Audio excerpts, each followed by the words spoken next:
What are you smiling for? Oh, this is quality content right here. What's up, guys? Jeff Cavalier, ATHLEAN-X.com.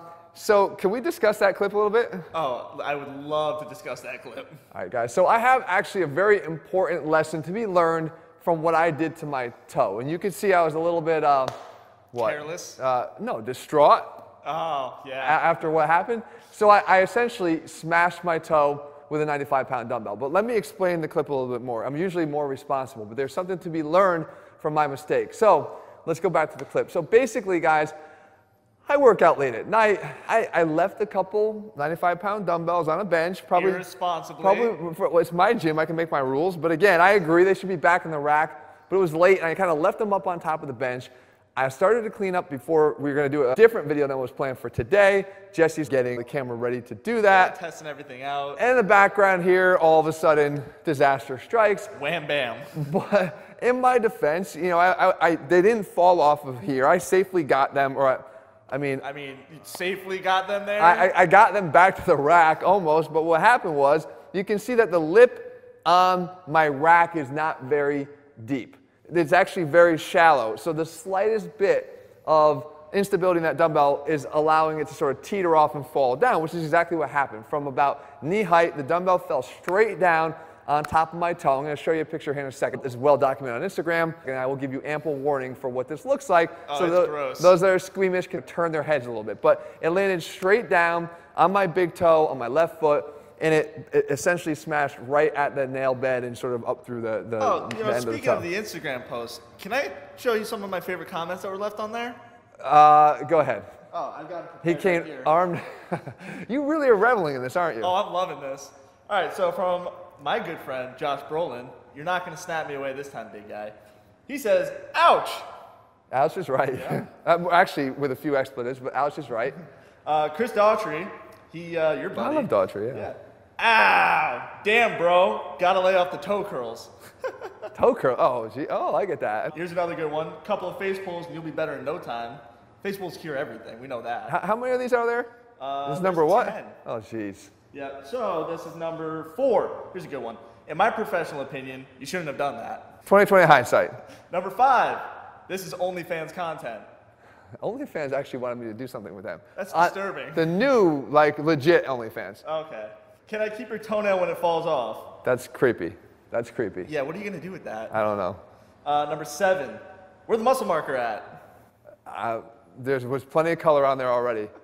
1 second, I'll show you the picture. Number 8, did you at least finish the set? Rocky Balboa would have finished the set. My God, these people are ruthless. Where's the sympathy? Oh, here's a good one that's got sympathy.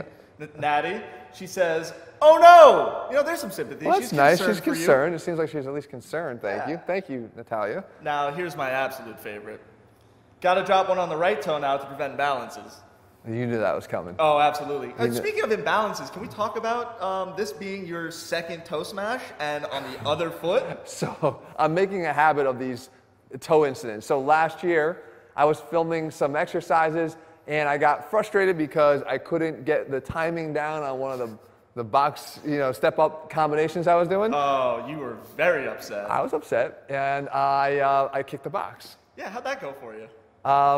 Here's that picture, at least. I broke my toe in 3 places, and then proceeded to attempt to continue to shoot those exercises, which you can see here didn't go very well. Again, lesson learned here. I'm going to tell you in 1 second of what I did differently this time around. Yeah. But that didn't go so well. So no, I feel like I'm on a bad roll here in terms of big toes go. I think you're in a terrible roll. But I've got 8 others, so I figure I've got some room here to wiggle with. All right, so let's talk about the photo. All right, so again, for those that are a little squeamish, they don't want to look, here's your opportunity to turn away. All right, 3, 2, 1. Here's my big toe, immediately after dropping this 95-pound dumbbell on it from about knee height. Now, I could tell you I did what was the responsible thing, and I got it checked out. I wanted to make sure there was no fracture. There was no fracture. You can see it damaged the nail bed here. I probably had major concerns that the nail was going to actually just fall off. The fact that it was bleeding actually gave me some relief because the blood wasn't being consolidated under the nail, causing pressure. So even though it hurt a lot, I actually think that the bleeding actually helped it a little bit. That being said, we're talking about what would you do if you actually got injured like this? Did I stop training altogether? You probably could assume, if you follow my Instagram at all, that I was back in the gym again doing stuff soon after. Yeah, is that the most responsible thing? I'm going to tell you, I believe it is the most responsible thing if you handle it responsibly. The first thing I did ice the toe. And you can see it in that picture, I actually was icing the toe. People will say these days that you're not supposed to ice. It prevents the normal healing processes because of thwarting the inflammatory process. Guys, you need to have ice to control an inflammatory process acutely in the first 24 to 48 hours. The tissue remodeling that starts to take place, if you continue to ice after that, you can interrupt that. But in the very acute stage when there's an injury, inflammation and the control of inflammation is extremely important. So the ice was on for about 24 hours, intermittently, of course. The next thing I did, I wanted to already start to retain range of motion in the toe. So again, you may not be talking about a toe injury. You could be talking about an elbow injury. You could be talking about a knee injury, something you just tweaked in the gym. You want to try to maintain as much range of motion as possible in a pain-free range. So I was trying to maneuver the toe in ways that I can continue to get extension of it, get flexion of it, and maintain as much range of motion as I could, given that there was a lot of swelling in there. That sounds painful. No, I tried to do it within pain-free range of motion as much as I could. I'm not cranking on it. I'm just trying to maintain as much range as I could do without actually aggravating it more. Talking about aggravating it more, if you can identify the things that you could still do in the gym, then why would you get out of the gym entirely? Unless there's some systemic problem, like an illness that's keeping you out of the gym because you have no energy or you have no ability to recover from your workouts, there's always something you can do. I mean, hell, Conor McGregor was in the gym a week after breaking his leg doing dumbbell shoulder presses sitting down in a wheelchair. What a maniac. But I mean, there's something you can always do, and I'm a big proponent of finding what it is you can do. Now, in this case, after about 2 or 3 days, and I'm going to give you a live update on what it looks like right now, after about 2 to 3 days, I realized that I could bear weight through that foot and do so without aggravating the toe. And I started to do exercises that wouldn't cause a problem. I didn't want to skip leg day, so I'm doing squats. How can I do squats? Because I'm not flexing or extending the toe. I'm able to go pretty much straight down through more midfoot than I am on an exercise like a lunge, where I have to post off of that back toe. The lunge may be out of my routine for 3, 4, 5 weeks. I don't know, but right now it hurts and I know it would hurt, so I'm going to avoid that. So my information here to you is to try to find the things that you can do, and as long as you can do them pain-free, you can sort of lean into those and then find out and observe what's happening to your toe or your injury or whatever it is as you move forward. Again, same thing would apply to an elbow. If every time you do this, it hurts, try something different. Maybe if you row, it doesn't hurt, then go ahead and continue to row. There's no reason why you sacrifice your entire training plan because of one area of pain. So with that being said, I sort of worked on all those things, and I'm happy to say that just 5 days later, things are looking a little better. You want to man the camera and we could do a little live look? Yes, sir. So I'm going to take off the shoe. For those people that don't like feet, I'll give you a fair warning too. There's actually some blood still on the sock. That's from today. That's not from the other day. I have changed my socks and washed my feet. So here we are here. Can you see this, Jesse? Yeah, you can see pretty good. So you can see that the nail bed itself there's an abrasion on there, which is right where the dumbbell landed.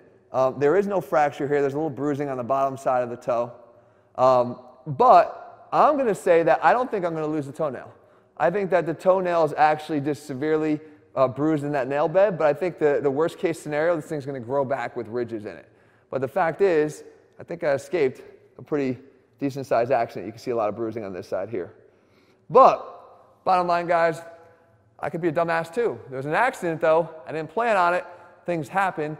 But how you react to them is important. And again, acting responsibly is probably the better way to go. As you can see, when I tried to get right back into doing the exercises the last time I fractured the other toe, it wasn't a smart idea. You need to be the judge of your own actions. And if you feel like you can sort of move in through these exercises and progress your way back to a faster recovery, then by all means do that. In the meantime, that's enough for me and my toes. Jesse, you can take your comments and stick them right out. No, that's all right. I'm good. I'm good. I'm not bitter. I'm not bitter. Although you could have maybe come over and helped me over there when I was like jumping around in pain. Well, you looked a little bit more concerned about what was going on in the camera. Hey, I turned around and asked if you were okay. Okay, so there you have it, guys. If you're looking for programs where we don't drop anything on our toes, and they do help you to get bigger and stronger and faster and leaner, they're all over at ATHLEAN-X.com. If you found the video helpful, make sure you leave your comments and thumbs up below. And also, subscribe and turn on your notifications so you never miss a new video when we put one out. All right, guys. See you soon.